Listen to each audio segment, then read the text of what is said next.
Why would the kings, the main leaders of the completely racist and discriminatory kingdom towards people with features different from those of this population, whether due to black hair and black eyes, behave in such a good-natured and pleasant manner with a girl no more than 50 years old?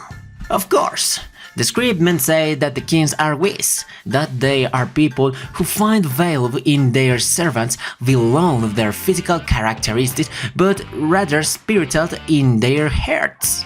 But, as old Michael would say, pure bullshit, or perhaps my favorite word, pure bullshit. Because that they really felt in their body was fear, dread, terror. Deep down, they knew that they couldn't face at level 99 monster. The Demon King that already made them tremble was level 17, and now something that was 13 levels higher, that was in another dimension and could present magic capable of desolating the entire capital, was something similar or worse than an atomic bomb. Therefore, when they learned that the person responsible for this was a young girl who was barely over 50 years old, the king desperately ordered immediately an emergency healing. He didn't even know who to react properly to this, but he did have something clear. He should make sure to curry favor with her, not angry her, not provoke her into leaving the country. If another kingdom were to take over the power of this girl, it would be the end. It would be the complete destruction of all of them. Furthermore, according to the report he had obtained earlier, her stupid son had made a huge mistake by discriminating against her, by trying to antagonize the only person she had that she would never do.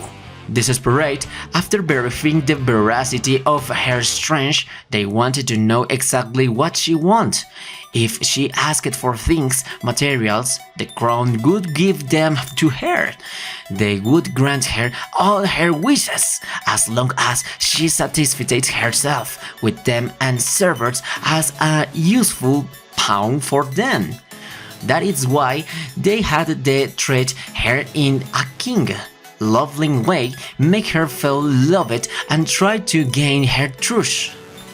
That is why during the meeting they spoke out loud to all the nobles to show them that black hair and black eyes are simple matters or superstitions. The black magic really is not that bad. It depends of the person who to use it. And about all, try your luck. I don't know if you didn't notice that details in the anime, but the novel is very clear. When the king told Yumelia, I would love for you to serve her as the sword of the kingdom, she vowed and changed the first. She told him, of course sirs, with great pleasure I will serve as the shield of the kingdom.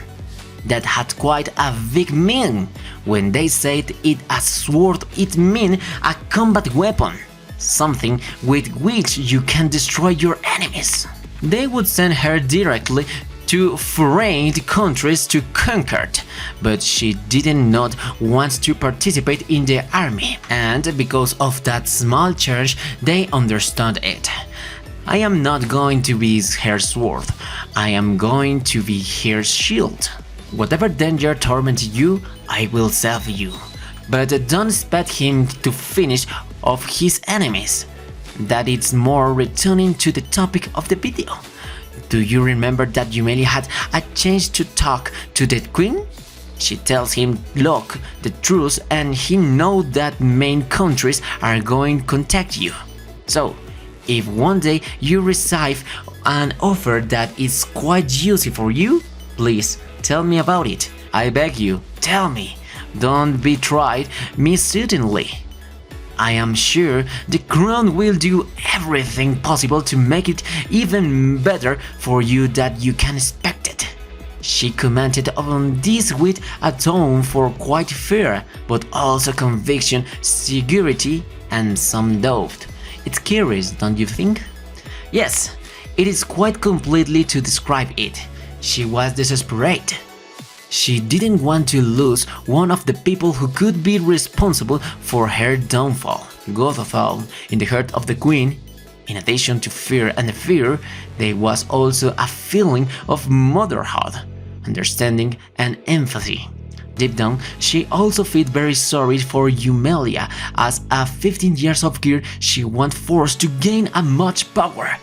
She to the point felt sorry for her that she made her an offer which she had to reject out the sheer shape. The queen asked her, "Would you like to be my daughter?" But she quietly told him, "No, sorry.